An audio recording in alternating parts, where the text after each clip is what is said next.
Hello, everyone, and welcome to another episode of Scam Likely, where if it seems too good to be true, it probably is. I am your host, Diana Ogilvy, and in studio with me today is Investigator Munoz, who's been investigating crimes in Cobb County for the past 18 years. Welcome to the show, sir. Thank you. Good to be back. All right, so we've been talking about throughout this season all the bad things that have happened to people. So we'd like to focus on preventative measures that people can use. So we're calling this one Better Safe Than Sorry, right? Okay. So what are some preventative measures that we can take as individuals for looking out for ourselves as well as our family that we could do to prevent being scammed? The number one top priority would be to make sure that your credit's frozen.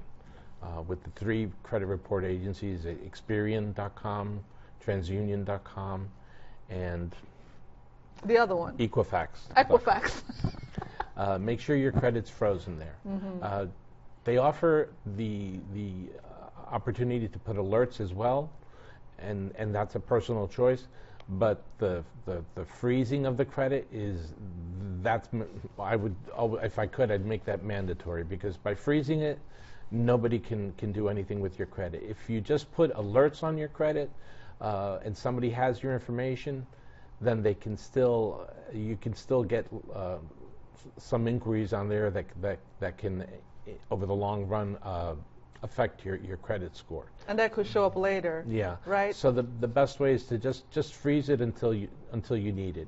So when you freeze your credit, no one can, let's say, buy a car, right? Right. Or Correct. open up, a new account. Correct. So you're freezing your credit, meaning all activity that is under your name, under these three credit bureaus, won't happen.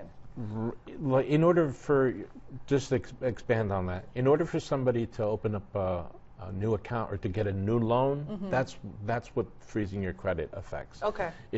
Not to confuse someone to think that it affects their established credit, the credit cards that they have in their wallet or purse, or any loans that they already have, their mortgage. It doesn't affect that. Good. It just protects that your credit, your ability to have some institution loan you money. It secures that so that some criminal that might have acquired your information, it stops him from being, or her from being able to use it without your knowledge or authorization. So it's a way of locking that down. Nowadays, the people don't think about that and don't realize that our personal information has been that's usually was stored and still stored on databases.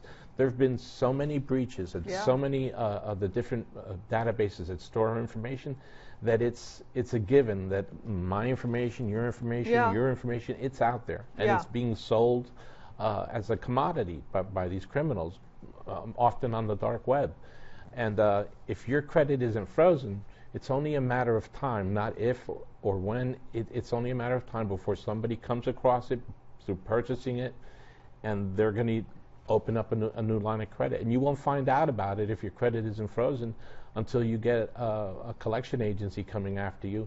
And all that can be undone by getting a police report and then freezing your credit. But it's a big chore. It's a lot of headaches, and you can avoid all that. Avoid the damage that it does temporarily to your credit score by just freezing it until you need it.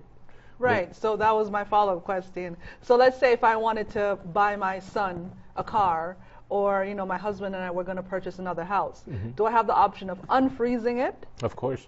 Okay. Yeah, and depending upon what it is you're trying to do, like if you're buying, like you said, a car for your son and you're going to finance it, well then imagine you're at a dealership, right? You ask the loan officer which credit report agency that they use, because they're not going to use all three. They'll usually use one of those. Okay. And if they tell you TransUnion, when you say I just need a few minutes to unfreeze my credit, it's become a very common occurrence nowadays. And for something like that, you might only need to unfreeze it for a day. Okay. Just so those transactions can process. So they can check your credit, verify that your credit is good, and approve the loan so you can make that purchase.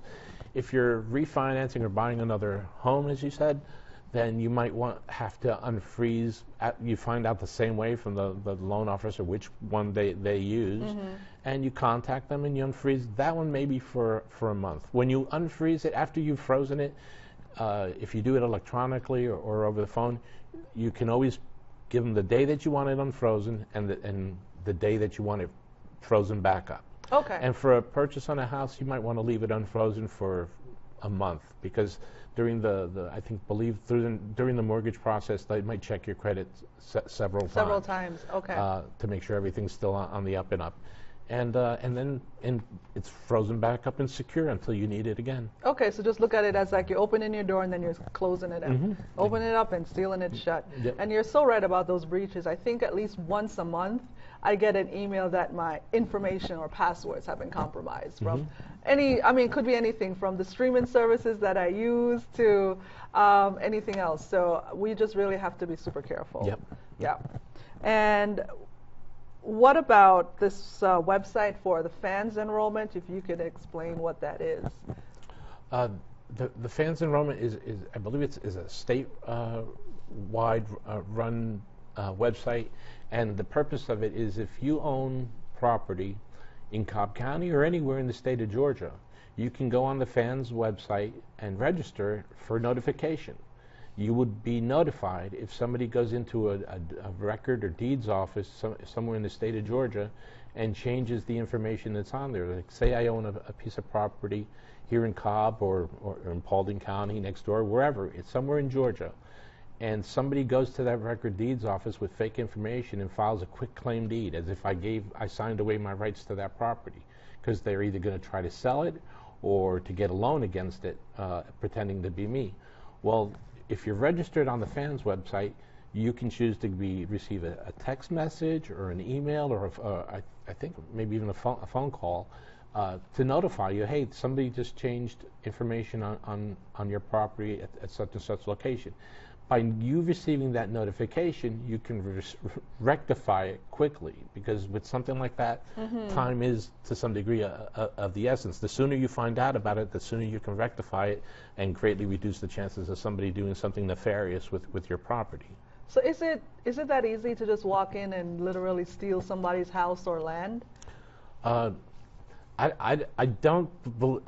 don't know how easy it is. I know it's occurring. Unfortunately, like from my personal experience, it hasn't here in Cobb, and that especially since the FANS website was established, I think that further deters it. And Cobb participates in it as well. Like I said, I believe it's every county in Georgia. You're able to do that through that website, because it's the state of Georgia, the state government that's behind it.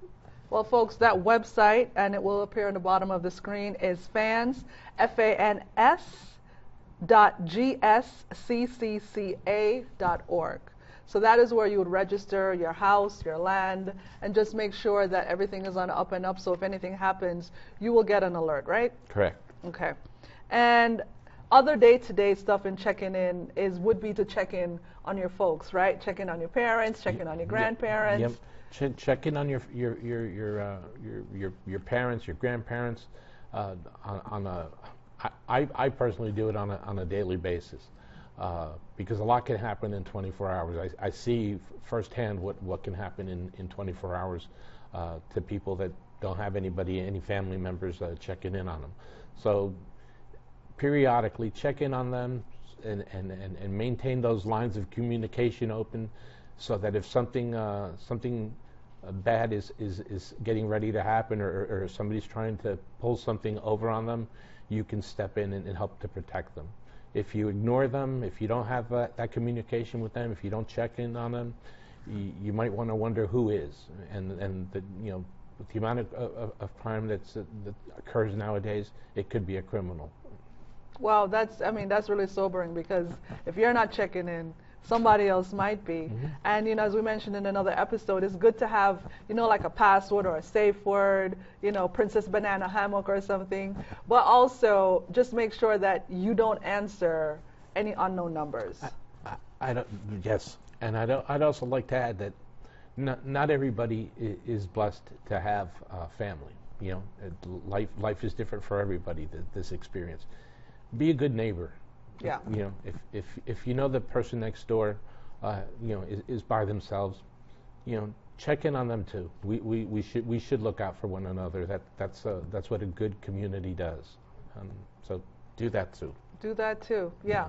And I mean, well, we've definitely come to the end of this episode, and we thank you so much, Investigator Munoz, for this wealth of information.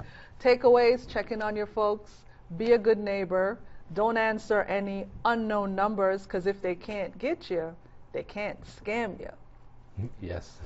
All right. Thank you for tuning in to this episode of Scam Likely, where if it seems too good to be true, It probably is. and we'll see you next time.